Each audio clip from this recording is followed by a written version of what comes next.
You ever notice how the scariest moments aren't the screams or the jump scares, but the quiet? That pause in the night when something feels off, when you're not sure if it's the pipes, or if it's something that finally noticed you. Tonight isn't about monsters in the dark. It's about people like you and me who opened the wrong door, rode the wrong train, or stayed 1 hour too long in a place they shouldn't have. And once they realized it, it was already too late. So sit back, let the light stay dim, and listen closely. The quiet parts are where the real horror hides.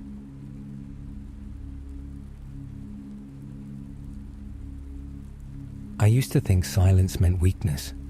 That was before silence started answering back. There was a boy in my class, Minjai, one of those kids teachers forgot to call on.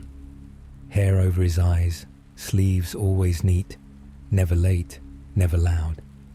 The kind of kid who made you angry just by being there, as if he believed he deserved the corner more than the rest of us deserved the room. We started with small things. A shove in the cafeteria line, a marker snapped in half and slipped back into his pencil case. His gym locker accidentally jammed. He never raised his voice. He'd bow, collect the pieces and tuck them away. The more he refused to lift his eyes, the more I wanted to see what would happen if he did. On a Tuesday, I pushed too hard. We were changing after PE. I yanked his bag.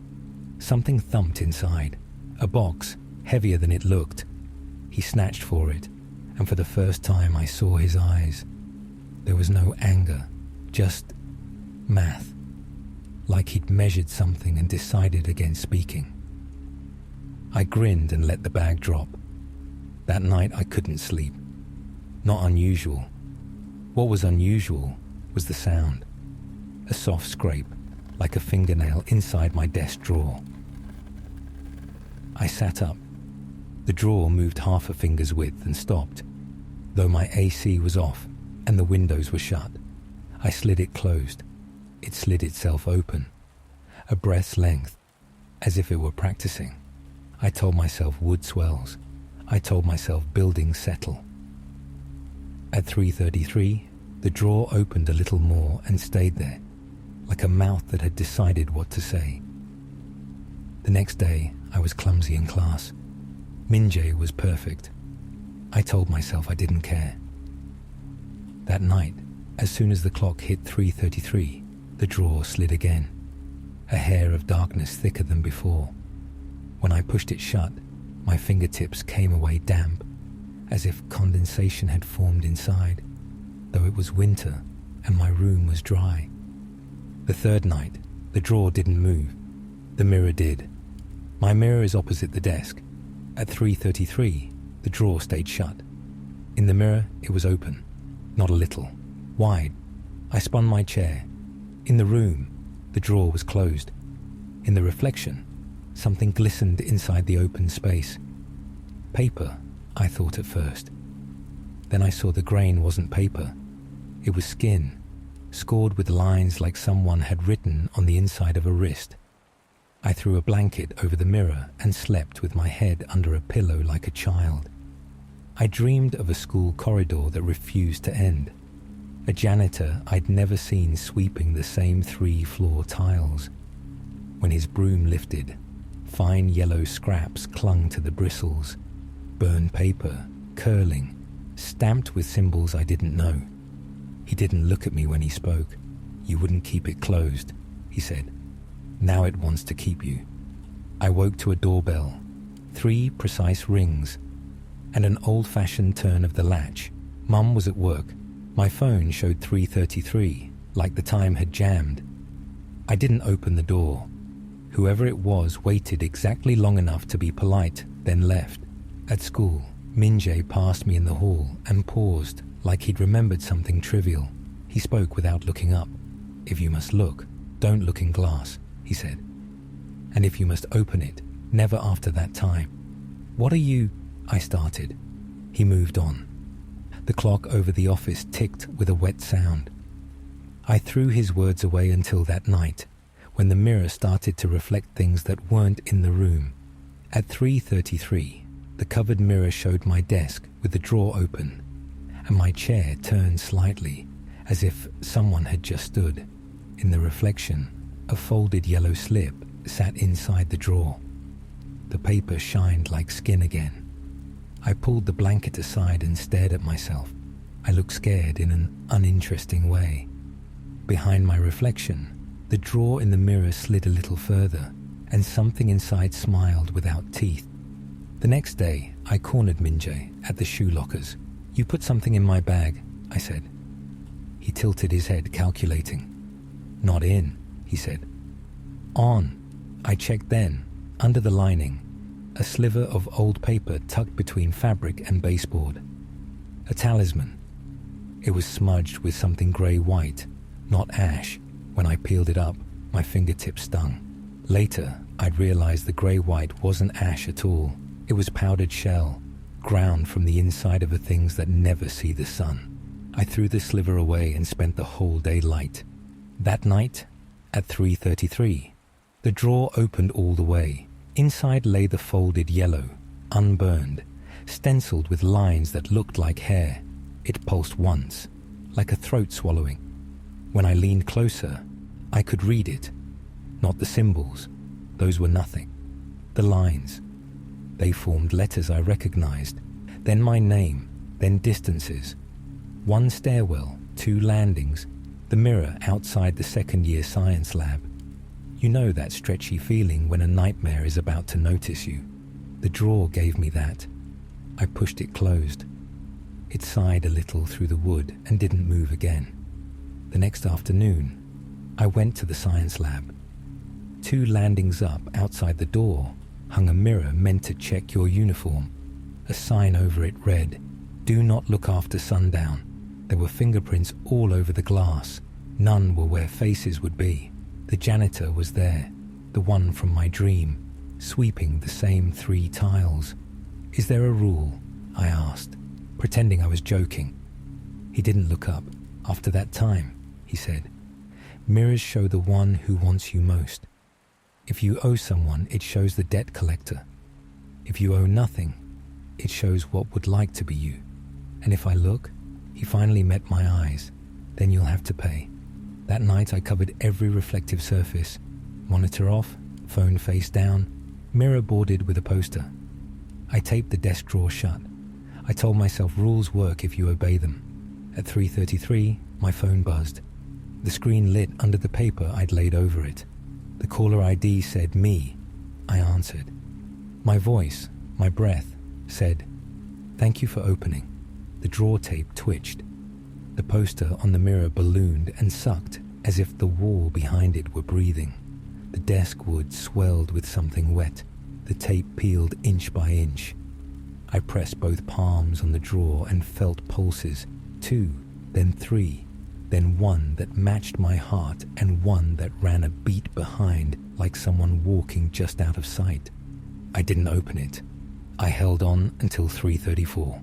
At 3:35, the doorbell rang 3 times. I didn't open that either. The next day, I went to Minjae's apartment. His mother answered. A woman with eyes that had seen more than rooms. She held a bell wrapped in red cloth, and behind her, in a neat hallway, every mirror wore paper like bandages. "We can move it," she said, without greeting. "But not for free. I'll do anything," I said, and realized I meant it. She didn't ring the bell. She took out a box with something inside that made the air taste like a coin. She asked for the talisman I'd peeled. I told her I'd thrown it away. She smiled without humor and pointed to my desk in the drawing I'd brought. "It's not in the trash," she said. "It's waiting." The ritual wasn't like TV. No thunder, no spinning curtains. Just a clock that stopped at 3:33, and a drawer that opened in the reflection, even while it stayed shut in the room. She chanted quietly.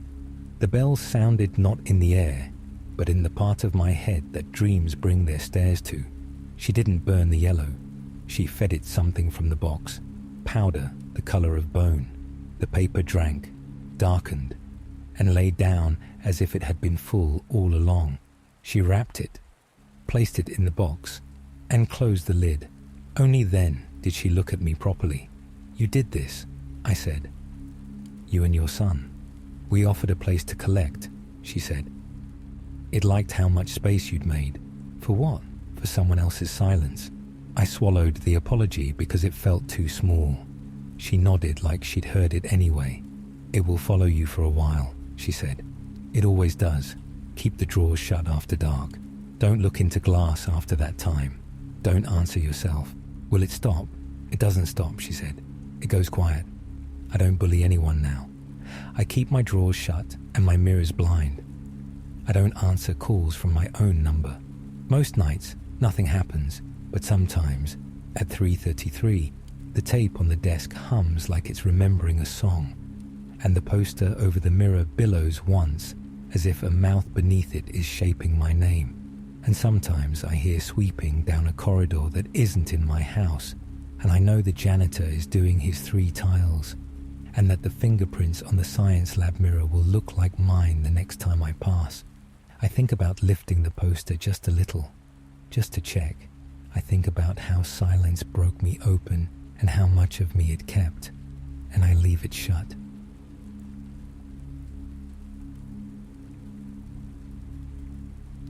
My name is Kim Ji-hyun, and I was a repeat student who came up from Busan. Due to my family's poor financial situation, I had to find a cheap study room in Daechidong. Daechidong is the mecca of private education. You know, naturally, I thought everything would be expensive, but strangely, only one study room had an unbelievably low price. It was called Prestigious Study Room, operating 24 hours with individual assigned seats, and even had a small rest area. It was half the price of other study rooms. At first, I thought it might be because the facilities were old, but when I visited, it was actually cleaner and quieter than other places. While registering at the management office, the administrator kept asking if I'd be okay. "Student, there are some strange things happening here at night. Are you really okay?" I just thought it was because other students were being noisy. Since I didn't have money, I had no choice. My assigned seat was in a corner on the 3rd floor, seat number 34. There were a few other students around, but strangely, they all only came during the day.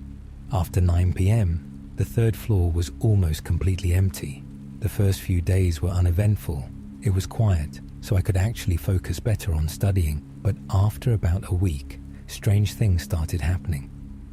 The first incident was around 11 p.m. on a Thursday. I was alone on the 3rd floor solving math problems, when suddenly I heard the sound of someone writing on paper with a pencil from behind me. They were writing incredibly fast. I thought, oh, another student must have come late to study, and turned around, but there was no one there. I was really alone on the 3rd floor. Finding it strange, I listened carefully, and the sound was coming from seat 35, right next to mine. Looking at seat 35, I saw a pencil lying on the desk, moving by itself as if held by an invisible hand, writing something. There was no paper. It was just scratching the desk surface with the pencil. The moment I saw that, goosebumps covered my entire body. I hastily packed my things and ran home. I barely slept that night. The next day, I went to the management office and asked about seat 35. The administrator sighed and said, that seat. It's originally supposed to be off limits, but students probably use it without knowing. Don't sit near that seat at night."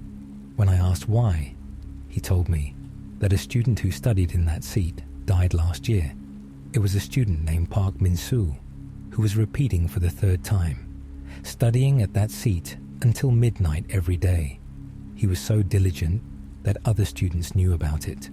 But a month before the college entrance exam, that student collapsed from a heart attack in the study room, was taken to the hospital, but eventually died. It was death from overwork. He had pushed himself too hard studying and his body couldn't take it. Hearing that story made me even more scared, but I couldn't afford to move. And with little time left until the exam, I had no choice but to continue going there. However, I tried never to look at seat 35.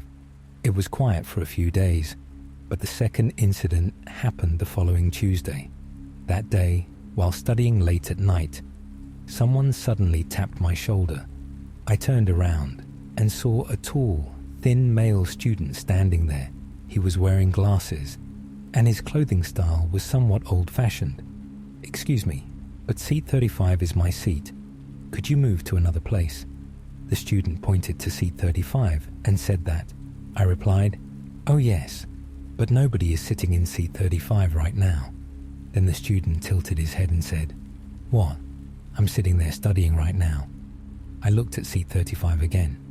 There really was nobody there. So I said, "Seat 35 is empty right now." At that moment, the student's expression completely changed. His eyes widened as he started shouting, "What? You can't see me? I'm here. I said I'm here."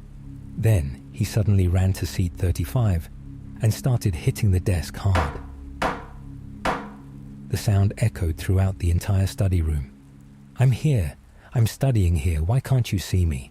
The student was screaming frantically while hitting the desk. I was so scared that I packed my things and ran away again. When I got home, I searched online about that study room. I found a news article from last year. The title was "Test Prep Student Dies from Overwork at Daechidong Study Room." Reading the article, the deceased student was indeed Park Min-soo. There was also a photo, and it was exactly the same student I had seen.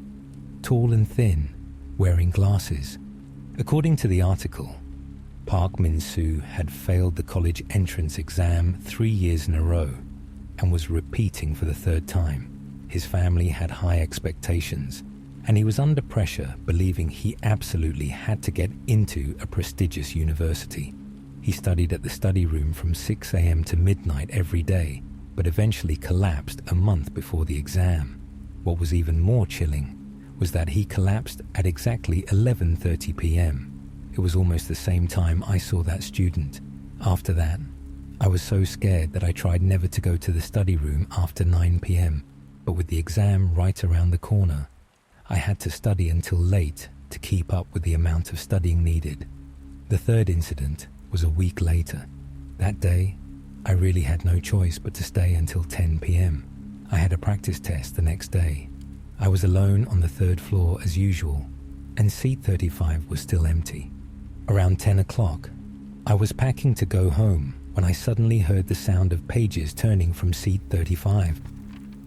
It was the sound of someone quickly flipping through study materials. This time I gathered courage and looked directly at seat 35. And then, Park Min-soo was really sitting there. But there was something strange.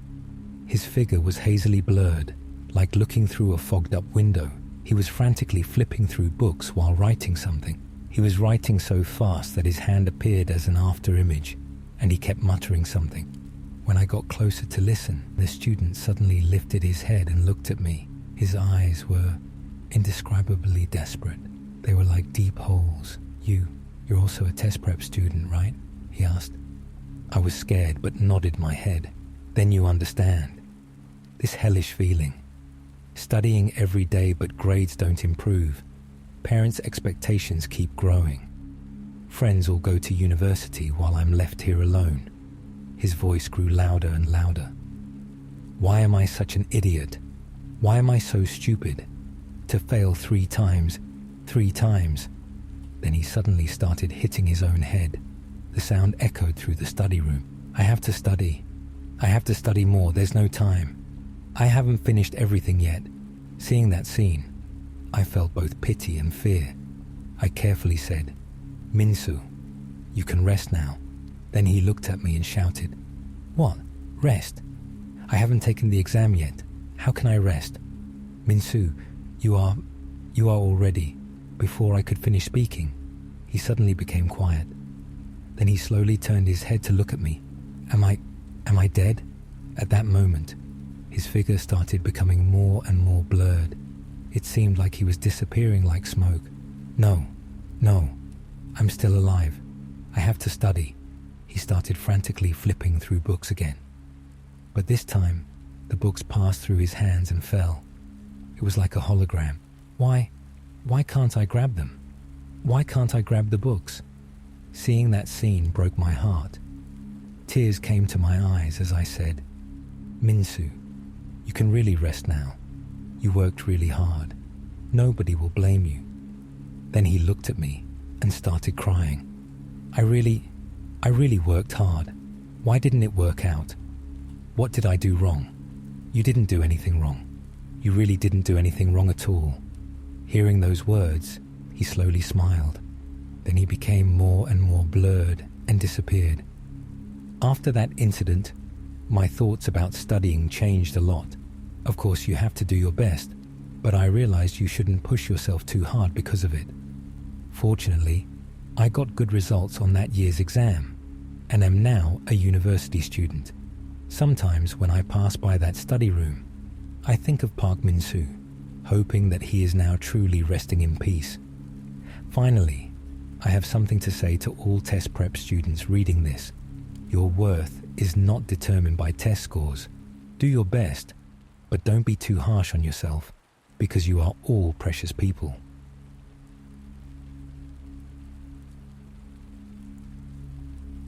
I need to tell someone about what happened at Seongnam High School 15 years ago. Not because I want forgiveness, I don't deserve that, but because there might be others like me who need to understand what we really did. I was part of what you'd politely call the problem students. We weren't the worst, no knives, no serious violence, but we made life hell for anyone we decided was beneath us. And in the rigid hierarchy of Korean high schools, that was a lot of people. There was this one kid, Park Min-jun, who transferred to our school in the middle of second year. Quiet, studious, the kind of student who reminded teachers why they became teachers in the first place. Everything we hated. But there was something off about him, not in an obvious way. He did his homework, participated in class discussions, even smiled at the right times, but his smile never reached his eyes, and when he thought no one was looking, he'd stare at us with this intensity that made my skin crawl. We started small, hiding his textbooks, accidentally spilling soup on his uniform, the usual petty cruelties. But Min-jun's reactions were wrong. He'd clean up the mess methodically, replace his books without complaint, and thank us when we helped him find his belongings. Why doesn't he fight back? My friend Dong-wook asked after we'd pushed Min-jun down the stairs. Not hard enough to seriously hurt him, but hard enough to send a message. Min-jun had gotten up, dusted off his uniform, and bowed politely. Sorry for being in your way, he'd said. That's when I knew something was deeply wrong with him. The escalation was gradual. We'd corner him after school, make him do our homework, force him to hand over his lunch money. Through it all, Min-jun remained eerily cooperative, never complained to teachers, never missed school, never showed any sign that our treatment affected him. But I started noticing other things, how other students would avoid Min-jun in the hallways, not out of social stigma, but like they were walking around a dangerous animal, how teachers would call on him less frequently, their voices slightly strained when they did, how the school plants in his vicinity seemed to wilt faster than others. Have you noticed, Dong-wook said one day, that we never see Min-jun eat? He was right. Min-jun would sit with his lunch, arrange it neatly, even bring the spoon to his mouth, but I'd never actually seen him chew or swallow anything. And his parents, I added. Have you ever seen them at school events? We hadn't. Parent-teacher conferences, school festivals, graduation ceremonies. Min-jun always came alone, politely explaining that his family was busy with work. The breaking point came during winter break preparation. We'd cornered Min-jun in the empty classroom, demanding he write our holiday assignments. He'd agreed with his usual smile. But as he sat at the desk, something changed. I've been watching you all, he said quietly, his hand moving across the paper in smooth, deliberate strokes. Learning about you. What are you talking about? Dong-wook laughed nervously. Min-jun looked up. and his eyes were completely black. Not just the pupils, the entire eye, like looking into deep water at night. "I've been taking notes," he continued, his voice unchanged but somehow wrong, like an echo coming from inside a cave, "about your families, your routines, your fears." I wanted to run, but my legs wouldn't move. Minjun's hand kept writing, even though he was looking directly at us. "Did you know," he said conversationally, "that Dongwook's little sister takes the same route home from Hagwon every night, past the construction site on Nambu Road?" Dongwook went white. "How do you know about my sister? Or that Hyunsu's grandmother lives alone in that old house in Bundang, the one with the broken lock on the back door?" This wasn't possible. We'd never talked about our families around Minjun. He shouldn't know these things. "I particularly enjoyed learning about your mother," Minjun said to me, his black eyes boring into mine. "The night shift at the hospital, the parking garage she uses, the way she always forgets to check her back seat." "Stop," I whispered. Minjun's smile widened, revealing teeth that were too white, too sharp. "But I'm not done with my assignments yet. You wanted me to write about what I did during winter break, remember?" He held up the paper. In perfect handwriting, he'd written the same sentence over and over. "I visited your families while you were sleeping. The classroom went ice cold. Our breath came out in visible puffs, and frost began forming on the windows. The thing is," Minjun continued, setting down his pen, "I've been practicing, learning how to be more interactive. It's amazing what you can accomplish when people can't see you properly." "You're insane," Dongwook said, but his voice cracked. "Am I?" Minjun tilted his head at an impossible angle, like a bird studying an insect. "Then explain why your sister's bedroom window was open last Tuesday night, in December, or why your grandmother's pills were rearranged in alphabetical order." My blood turned to ice. "What are you?" "I'm exactly what you made me," Minjun replied. "A very dedicated student." He stood up, and I realized he cast no shadow despite the bright fluorescent lights. "You taught me so much about cruelty," he said, "about fear, about how to make someone suffer without leaving marks. I've been an excellent pupil." The last thing I remember clearly was Minjun walking toward us, his footsteps making no sound on the linoleum floor. I woke up 3 days later in a hospital bed. Severe hypothermia, the doctors said, though they couldn't explain how 3 healthy teenagers had nearly frozen to death in a heated school building.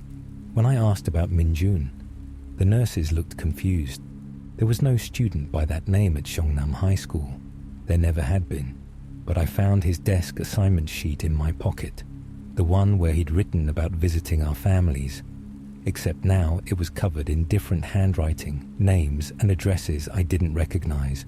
All the students who'd ever been bullied at our school, going back decades.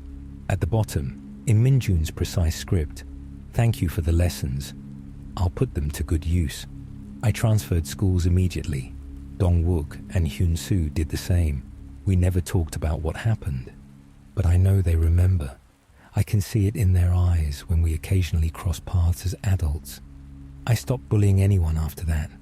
Started going to therapy, volunteering with anti-bullying organizations, trying to make amends for the person I used to be.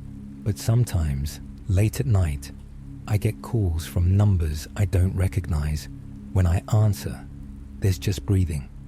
Slow, deliberate breathing, like someone savoring the moment. And sometimes, the caller whispers, "I'm still learning from you. I'm such a good student." Last week, I saw a news report about a suicide cluster at a high school in Busan. 7 students, all known bullies, found dead in their bedrooms. No signs of struggle, no suicide notes. Just frozen solid, despite the warm spring weather. The only unusual detail was that each victim was found with a perfectly written essay on their desk. What I learned about cruelty during my school years. All in the same handwriting. All signed by a student named Park Minjun. But there's no student by that name at the school. There never has been. The authorities are calling it a coincidence, a tragic case of copycat suicides among troubled teens. I know better. Minjun is still out there, still learning, still being the perfect student we taught him to be, and he's teaching others now.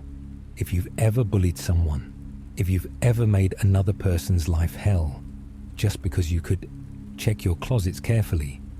Look under your beds, make sure your doors are locked, because somewhere out there, a very dedicated student is taking attendance, and class is always in session.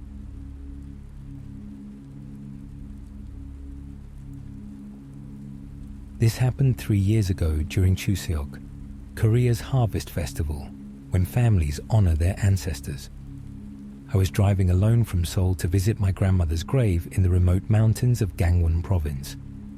She had raised me after my parents died in a car accident when I was 7, and visiting her burial site was the one tradition I never broke, no matter how busy life became. The drive usually took 4 hours, but I left work late that evening around 9 p.m. I should have waited until morning, but guilt gnawed at me. I'd already missed the main Chuseok celebrations due to my demanding job at a tech company. Grandmother always said the spirits were most active during Chuseok night, when the veil between worlds grew thin. As a child, I believed her completely. As an adult, I dismissed it as superstition. I was wrong. The highway gradually narrowed as I climbed into the mountains, modern streetlights giving way to occasional dim bulbs strung between utility poles. By 11 p.m., I was driving through dense forests on a winding mountain road. I'd traveled dozens of times before. The familiar route should have been comforting, but something felt different that night. The usual sounds of the forest seemed muted, as if nature itself was holding its breath. That's when I saw the old woman. She stood in the middle of the road about 50 meters ahead, illuminated by my headlights, bent with age, wearing a traditional white hanbok that seemed to glow against the darkness. She didn't move as my car approached, forcing me to brake hard and stop just a few feet from her. Rolling down my window, I called out in Korean, "Halmeoni, are you all right? Do you need help?" She slowly raised her head, revealing a face deeply lined with age and what looked like profound sadness. Her eyes held a quality I'd never seen before, not just sadness, but han, that uniquely Korean emotion of deep generational sorrow that penetrates the soul. "Young man," she said in a voice that carried the weight of decades, "you're going to visit the graves, aren't you? On this sacred night." I nodded, surprised she knew. "My grandmother's grave. It's not far from here." The old woman smiled, but it didn't reach her eyes. "I know the way. The mountain paths can be treacherous in the dark. I'll guide you there safely." Something about her offer felt wrong, but refusing help from an elder would be deeply disrespectful in Korean culture. My grandmother had drilled proper manners into me from childhood. I unlocked the passenger door. "Please get in. I'll drive you wherever you need to go first." She moved with surprising grace for someone her age, settling into the seat beside me.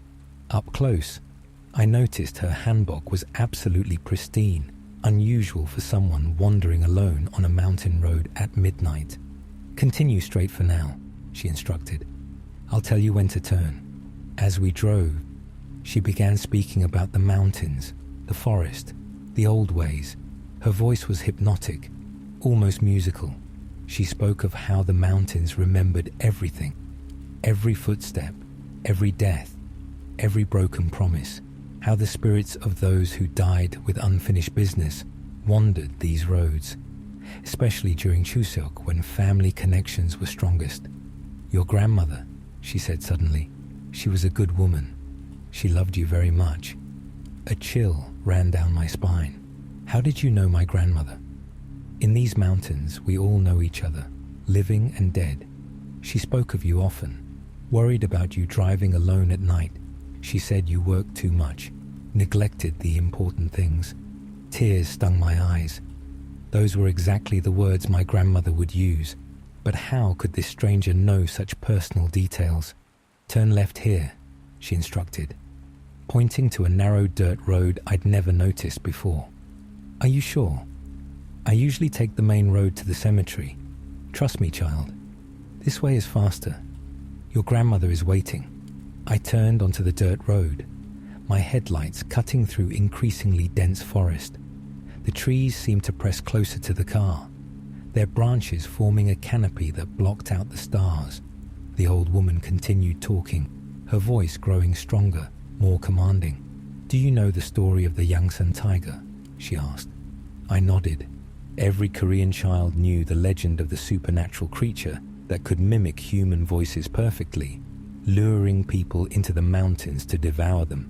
But the traditional stories always featured a tiger, not an old woman. "The tiger was clever," she continued, "but not the only creature that learned to wear human faces.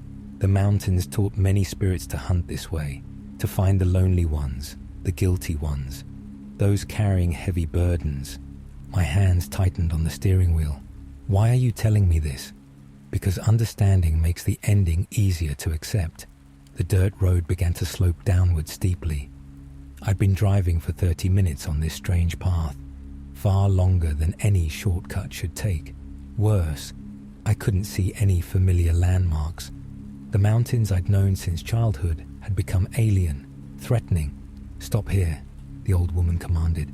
I found myself in a small clearing where the road simply ended. No cemetery, no grave markers, nothing but trees stretching endlessly in all directions. My phone showed no signal.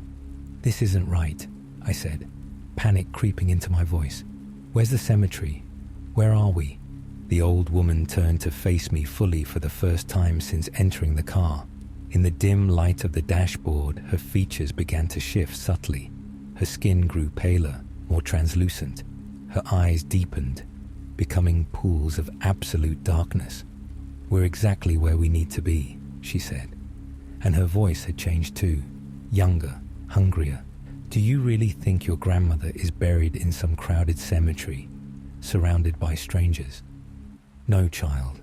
She's here, in these mountains she loved. They all are." "Let me out," I whispered, reaching for the door handle.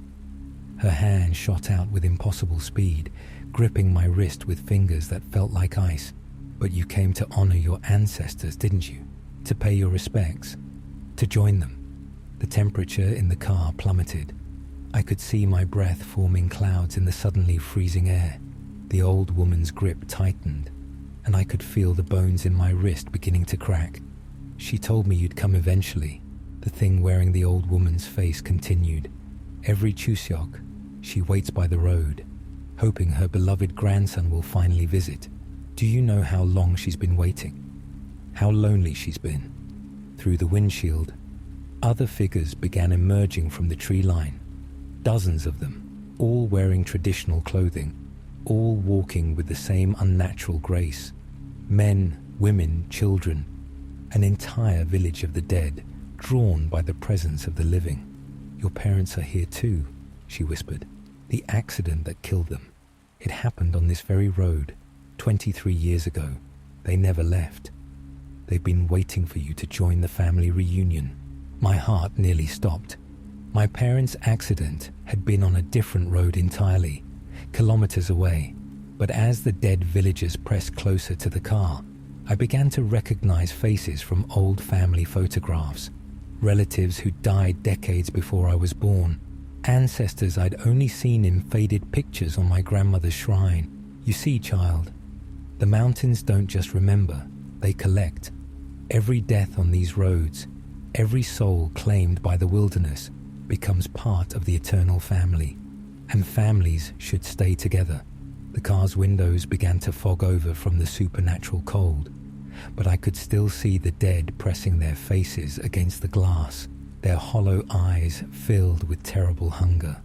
Not for flesh, but for connection, for the warmth of life, for family bonds that death couldn't break.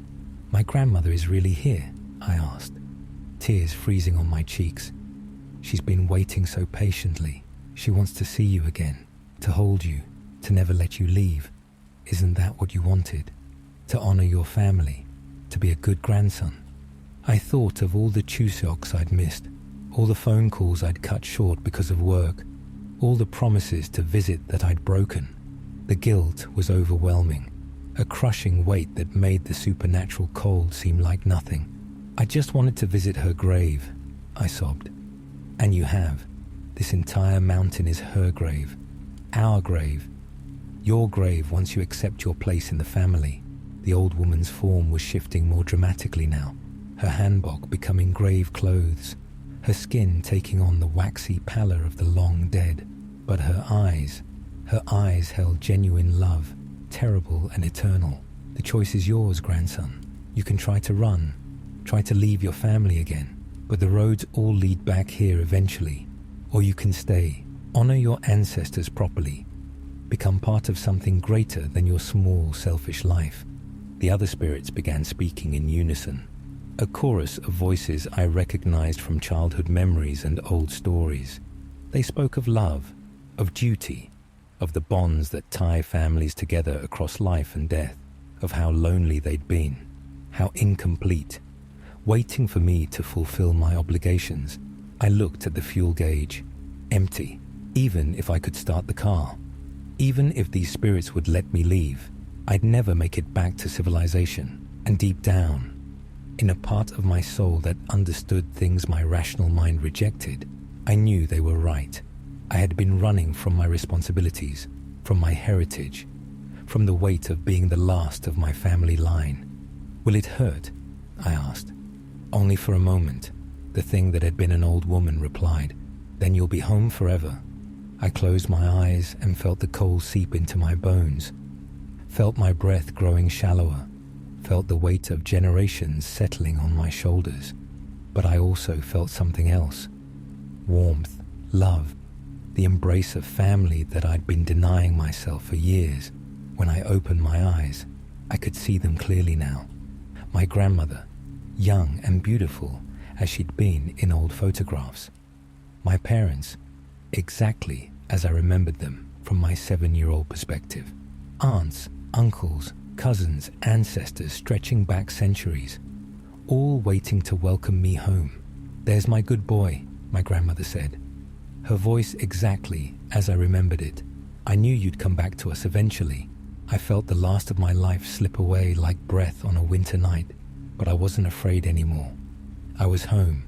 I was family. I was complete. The next morning, park rangers found an abandoned car on a closed mountain road that hadn't been used in decades. The vehicle belonged to a 30-year-old software engineer from Seoul who'd been reported missing by his co-workers. Despite extensive searches, his body was never found.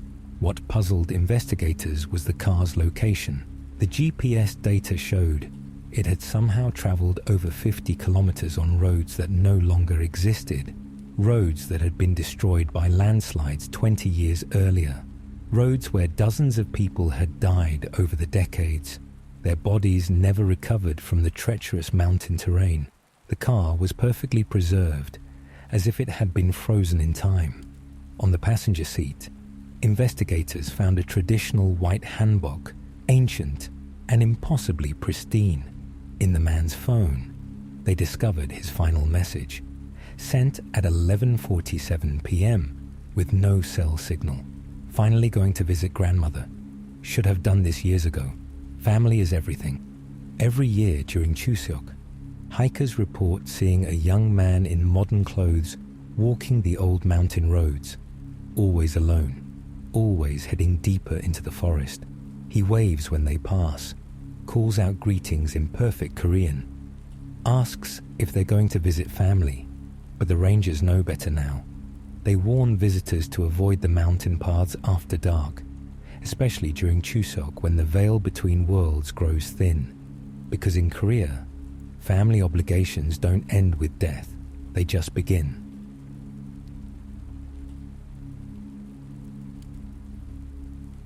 My name is Park Ji-hoon, and I work for a marketing firm in Gangnam. What I'm about to tell you happened 6 months ago, but I still take taxis home after 11 p.m. now, no matter how expensive they are. I had been pulling long hours trying to finish a campaign for a major client. It was around 11:30 p.m. when I finally left the office, which meant I'd have to catch one of the last trains on Line 2. The Gangnam station was mostly empty at that hour. Just a few scattered salarymen like myself, some university students, and the usual late-night crowd. I remember standing on the platform, checking my phone for messages from my girlfriend. She'd stopped asking when I'd be home weeks ago, which should have bothered me more than it did. The work had consumed everything. The only sounds were the distant rumble of an approaching train and the periodic announcements echoing through the tunnels. When the train arrived, I got into the second car from the front, my usual spot.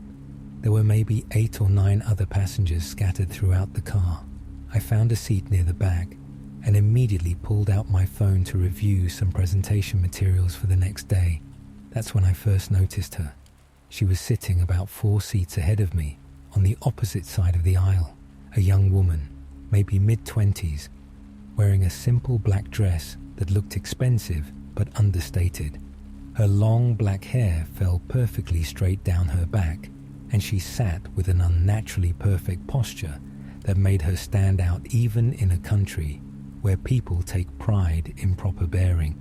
What caught my attention wasn't her appearance, it was the fact that she was completely motionless, not just still, but frozen, like a mannequin, in a moving subway car full of people swaying with the motion, checking phones, nodding off.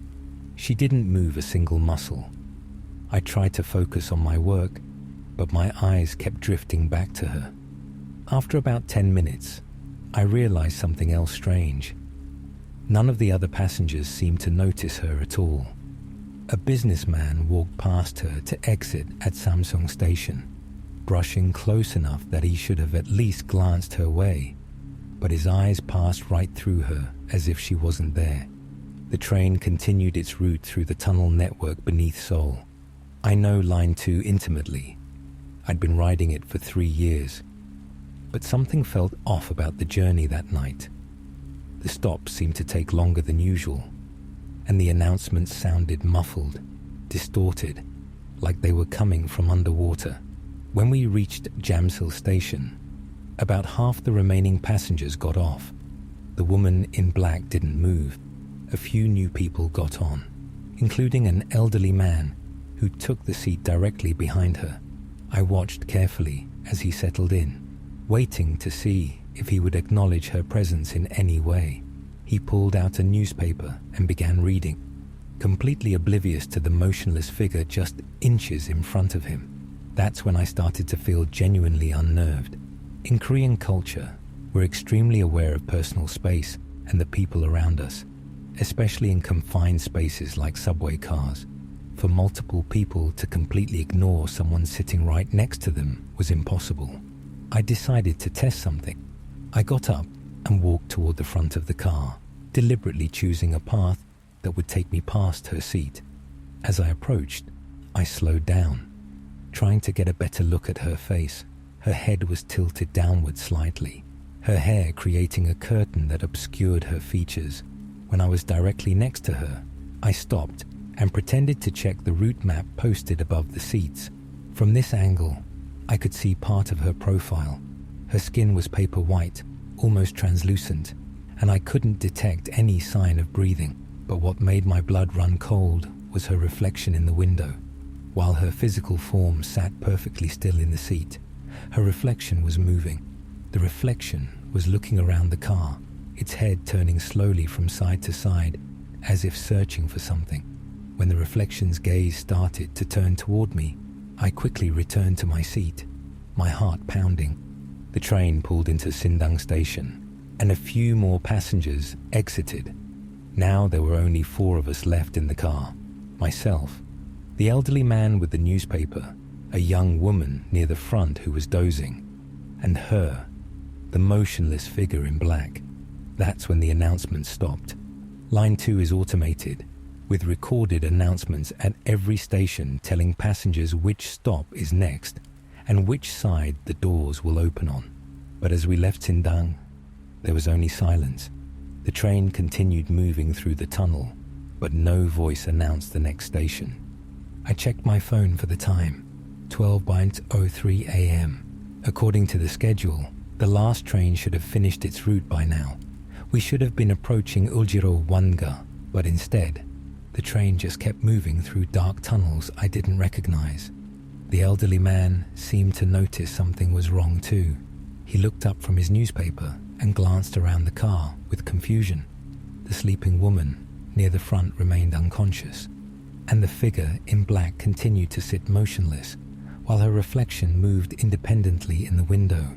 The lights in the car began to flicker, not the normal electrical fluctuation you sometimes get on older trains, but a deliberate, rhythmic pulsing that created a strobing effect.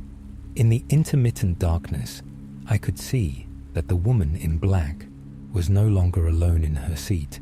There was something sitting next to her. In the brief moments when the lights came on, I could only catch glimpses of it. Dark, formless, shifting like smoke but with substance. During the dark intervals, I could see its outline more clearly. Tall, hunched, with what looked like long, grasping fingers that seemed to be reaching toward the other passengers. The elderly man suddenly stood up and moved quickly toward the front of the car, away from the woman in black. He was muttering under his breath, prayers, I think, or maybe protective charms my grandmother used to recite. As he passed under one of the flickering lights, I saw that his face had gone completely pale. That's when the woman in black finally moved. Her head began to turn slowly toward the back of the car, toward me. The movement was wrong, too smooth, too continuous, like her neck was rotating far beyond normal human limits. Her hair fell away from her face as she turned, and I saw why the other passengers couldn't see her. She had no face. Where her features should have been was just smooth, empty skin, like an unfinished sculpture. But her reflection in the window was different. The reflection had a face, beautiful, tragic, with eyes that held an impossible depth of sorrow and rage.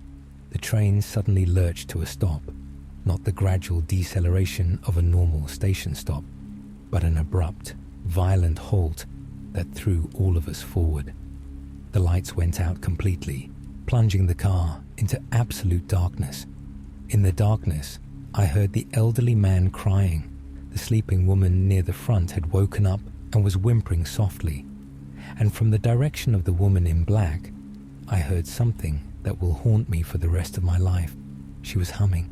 It was a traditional Korean lullaby, one my mother used to sing to me when I was young, but the melody was wrong, distorted, like it was being played backwards or at the wrong speed.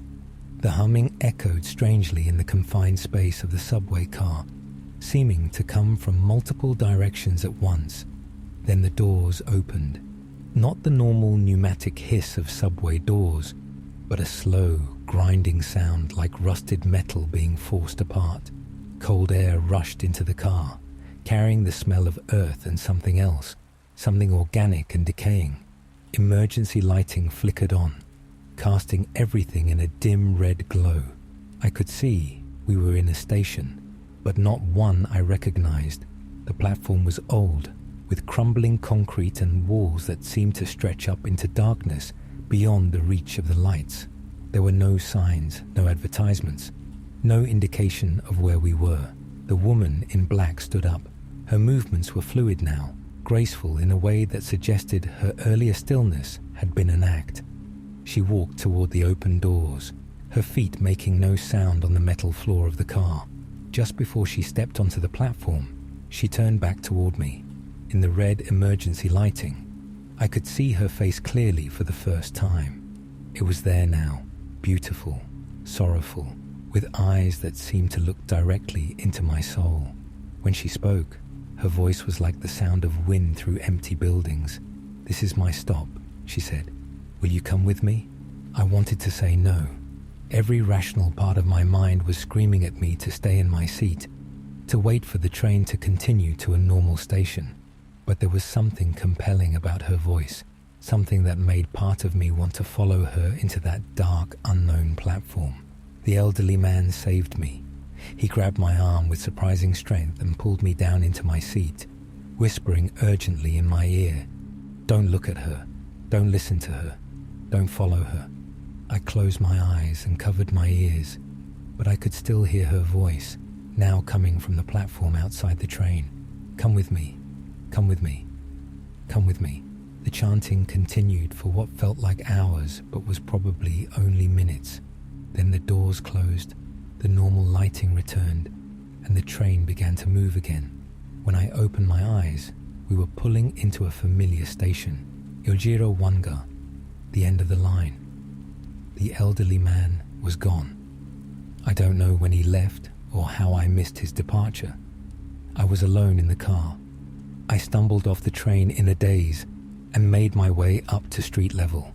According to my phone, it was 12:47 a.m. The entire underground journey had lasted less than an hour, but it felt like I had been down there for days. I took a taxi home that night, and every night since then. I've never taken a late subway again, and I never will. But sometimes, when I'm working late, and I hear the distant rumble of trains in the tunnels beneath the city, I remember her voice asking me to come with her.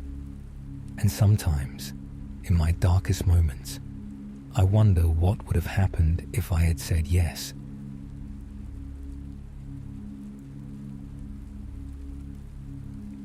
My name is Kim Minji, and I'm a third-year student at Seoul National University. I'm studying for the civil service exam, which means I spend most of my time in the library basement where the individual study rooms are located. What happened to me down there 3 weeks ago? I still don't know if I should report it to campus security or just try to forget it ever happened. The basement level of the main library has about 40 small study rooms, each equipped with a desk, chair, and fluorescent light. They're popular with students preparing for major exams because you can reserve them for up to 8 hours at a time. The rooms are windowless and soundproof, which makes them perfect for intense studying, but also creates an isolated bunker-like atmosphere. I had reserved room B23 for the night shift, 9 p.m. to 5 a.m. It was a Tuesday in November, so the library wasn't particularly busy. Most students prefer studying during normal hours, but I've always been more productive late at night when there are fewer distractions. Room B23 is located at the end of a long corridor, past the main cluster of study rooms. It's not the most convenient location, but it's usually quiet, and I had been using it regularly for about 2 months. The room is identical to all the others, about 6 feet by 8 feet, with white walls, a small desk built into one wall, and a mirror mounted above a tiny sink in the corner. I settled in around 9:15 p.m. with my books, notes, and a thermos of coffee. My study plan was to review constitutional law until about 1 a.m., then switch to administrative procedures for the rest of the night. It was going to be a long session, but I was behind on my preparation schedule. For the first few hours, everything was normal. I could hear the occasional footsteps in the corridor as other students came and went from their rooms. The fluorescent light above my desk hummed quietly, and the building's ventilation system provided a constant background white noise that I found conducive to concentration. Around 11:30 p.m., I took my first real break. I stood up to stretch and splash some cold water on my face at the small sink. That's when I first noticed something odd about the mirror. The reflection looked normal. My tired face, the white walls of the room behind me, the desk with my book spread across it. But there was a slight delay, maybe half a second, between my movements and what I saw in the mirror. When I raised my hand to touch my cheek, the reflection raised its hand a moment later. I chalked it up to fatigue. I had been studying intensively for weeks, and sleep deprivation can cause all sorts of perceptual distortions. I made a mental note to get more rest and return to my books. By midnight, the corridor outside had gone completely quiet. The library's main floors close at 11 p.m., but the basement study rooms remain accessible all night for students with reservations. I knew there were probably a dozen other people scattered throughout the basement, but the soundproofing made each room feel completely isolated. I was deep into a section about administrative appeals when I heard something that made me look up from my textbook. Tapping. It was coming from the wall behind my desk. 3 deliberate taps, followed by a pause, then 3 more taps.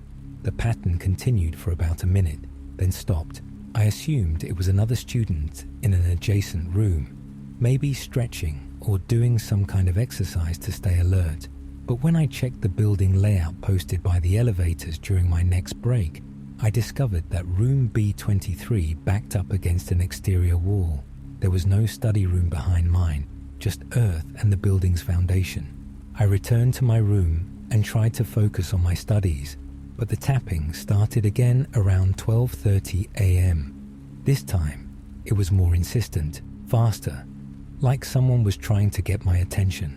I pressed my ear against the wall and could hear that the sound was definitely coming from the other side, but muffled, as if it was traveling through layers of concrete and soil. That's when I made my first real mistake. I tapped back. 3 taps, just like I had heard. The response was immediate. 3 taps back, then 3 more, then a rapid series of taps that sounded almost excited. I had established communication with something on the other side of the wall, and now it knew I was there. The tapping stopped, but it was replaced by something worse. Scratching sounds, like fingernails dragging across concrete. The sound moved slowly along the wall from left to right, following the exact path a person would take if they were walking along the other side and trailing their fingers against the surface. I tried to convince myself there was a rational explanation. Maybe it was the building settling, or water pipes expanding and contracting, or some kind of maintenance work being done in the utility areas. But deep down, I knew none of those explanations fit what I was hearing. Around 1 a.m., I took another break and went to splash water on my face. The mirror delay I had noticed earlier was more pronounced now. When I leaned forward to look at my reflection closely, there was nearly a full second lag before the reflected image moved to match my position. But that wasn't the most disturbing part. When I stepped back from the sink, I noticed that the reflection of the room behind me looked different. In the real room, my textbooks were stacked neatly on the left side of the desk.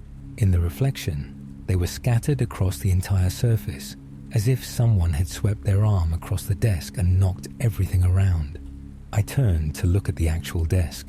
My books were exactly where I had left them, in neat stacks. I looked back at the mirror. The reflection still showed them scattered.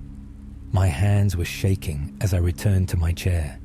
I tried to focus on constitutional law, but my concentration was completely broken. Every few minutes, I would glance at the mirror, and each time the reflection of the room looked slightly different from reality. Papers in different positions. My coffee thermos moved to the other side of the desk, my jacket hanging on the wrong hook. Around 1:30 a.m., the scratching sounds in the wall started again, but now they were accompanied by something else. Breathing. It was slow, deliberate breathing that seemed to come from inside the wall itself. Not the rhythmic breathing of someone sleeping, but the labored breathing of someone in distress, someone struggling. The sound was faint but unmistakable, and it made my skin crawl. I had to get out of there. I started packing my books, planning to find another study room or just go home and accept that I'd lost a night of preparation. But as I was gathering my materials, I heard something that made me freeze. Knocking. Someone was knocking on the door of my study room, but it wasn't the normal knock of a student or security guard. It was coming from the wrong side of the door. The sound was definitely coming from inside the room, as if someone was standing right next to me and knocking on the interior surface of the door. But I was alone in the room. I could see every corner, every inch of the small space. There was nowhere for another person to hide. The knocking continued, getting more insistent. The same pattern I had heard from the wall earlier. Whatever was behind the wall had somehow moved to the door. I grabbed my phone to call campus security. but there was no signal. The basement level of the library has always had spotty cell coverage, but I had never been completely cut off before. The screen showed no bars at all, and when I tried to connect to the building's Wi-Fi, my phone couldn't find any available networks. The knocking stopped abruptly. In the sudden silence, I could hear my own heartbeat and the hum of the fluorescent light above. I stood perfectly still, waiting to see what would happen next. That's when I heard my own voice coming from the other side of the door. "Hello? Is anyone in there? I need help." It was my voice exactly. Same pitch, same accent, same slight rasp I get when I'm tired. But I wasn't speaking. I was standing in the middle of the room with my mouth closed, listening to myself talk from the hallway. "Please, I'm lost. I can't find my way out of the basement. Can you help me?" I wanted to respond, but something told me that would be a terrible mistake. The voice sounded like me, but there was something wrong with the rhythm, the intonation. It was like hearing a recording of yourself played back at slightly the wrong speed. The door handle began to turn. I had locked the door when I arrived. It was standard practice in the study rooms to prevent interruptions, but now the handle was moving slowly, deliberately, as if someone was testing to see if the door was secured. "I know you're in there," my voice said from the hallway. "I can hear you breathing. Why won't you help me?" The handle stopped moving, but I could see the door itself beginning to bow inward slightly, as if someone was pushing against it with enormous force. The metal frame began to creak and groan under the pressure. I backed away from the door until I was pressed against the far wall, next to the mirror. That's when I made the mistake of looking at my reflection. The mirror now showed someone else in the room with me. Standing right behind my reflected image was a figure that looked exactly like me, but wrong in subtle ways. Its skin was pale grey, its eyes were completely black, and its mouth was open much wider than should be anatomically possible. But the most terrifying thing was that it was moving independently of my actions. While I stood frozen against the wall, the reflection of the other me was walking around the room, touching things, moving papers around, creating the changes I had been seeing in the mirror all night.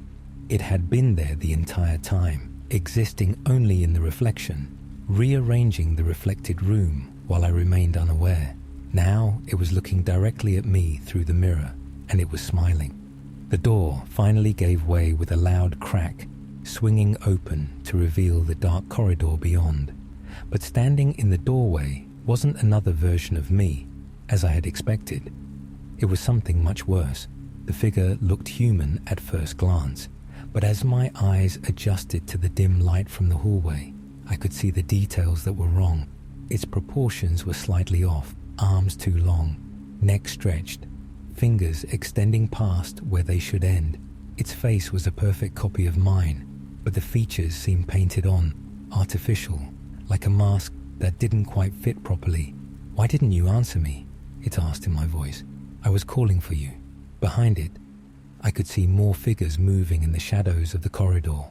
All of them looked like students who might belong in the library basement, but all of them had the same artificial quality, the same slight wrongness in their proportions and movements. The mirror me had stopped moving around the reflected room and was now standing directly behind my reflection, its black eyes staring out at the real room. When the door figure stepped into my study room, the mirror me stepped forward as well, and I realized they were going to converge on my location from both dimensions. That's when the fluorescent light above my desk began to flicker and dim. In the strobing illumination, I could see that the room was filling with figures, some solid, some reflected, all wearing faces I recognized as my own but distorted in different ways. They were all speaking in my voice, but saying different things. "Help me find the way out. Why are you hiding from us? We've been waiting for you. Come with us.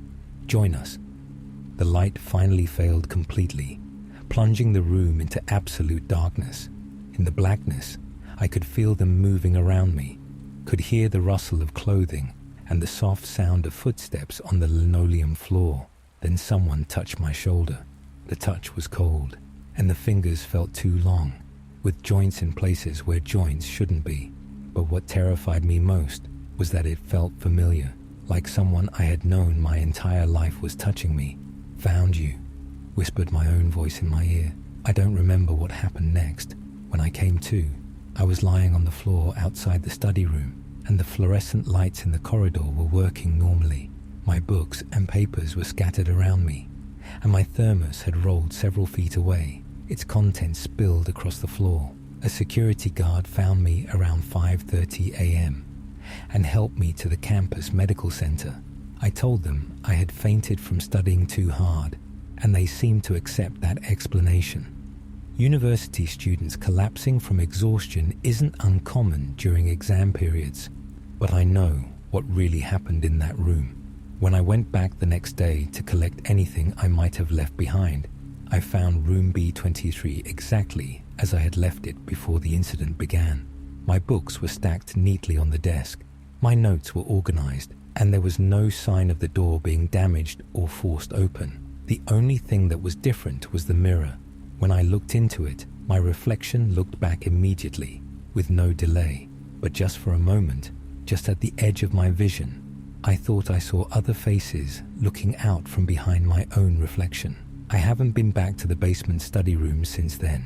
I do my preparation at coffee shops now, or in the main library reading room, where there are always other people around. I tell myself it was just stress and sleep deprivation, that I had some kind of breakdown brought on by academic pressure. But late at night, when I'm studying alone, I sometimes hear tapping sounds coming from the walls of whatever building I'm in, and I never, ever tap back, because I know they're still looking for me, still calling my name in my own voice, still waiting for me to come back down to where they can reach me. And sometimes, when I catch my reflection unexpectedly in a dark window or a turned-off computer screen, I see them standing behind me, wearing my face, waiting for their chance to switch places permanently. The fear of mirrors after midnight isn't just superstition in Korea. It's based on the belief that our reflected selves can become separated from our true selves in darkness. Traditional Korean spirituality teaches that reflections are more than just images. They're glimpses of our spiritual doubles. In underground spaces, where yin energy is strongest, this spiritual double can become confused, lost, even hostile. Some say that if you stare too long into a mirror in a dark basement, your reflection might decide it prefers the real world and try to trade places with you. This is why many older buildings in Seoul still don't have mirrors in basement levels, and why those that do often cover them at night, because some exchanges once made can never be undone. I think that's the real terror in these stories. It's not that ghosts exist. It's the idea that they might operate with a chilling sort of logic. They aren't just random acts of violence or spooky apparitions. They are outcomes. They are the punchline to a joke we started telling years ago and forgot about. They are the personified consequences of our own lives, our own arrogance, our own neglect. So what do you think? Are we haunted by spirits from another world? Or are we just haunted by a cosmic, terrifyingly fair system of cause and effect? Let me know in the comments what you believe. And which of these stories is going to be tucked away in the back of your mind tonight?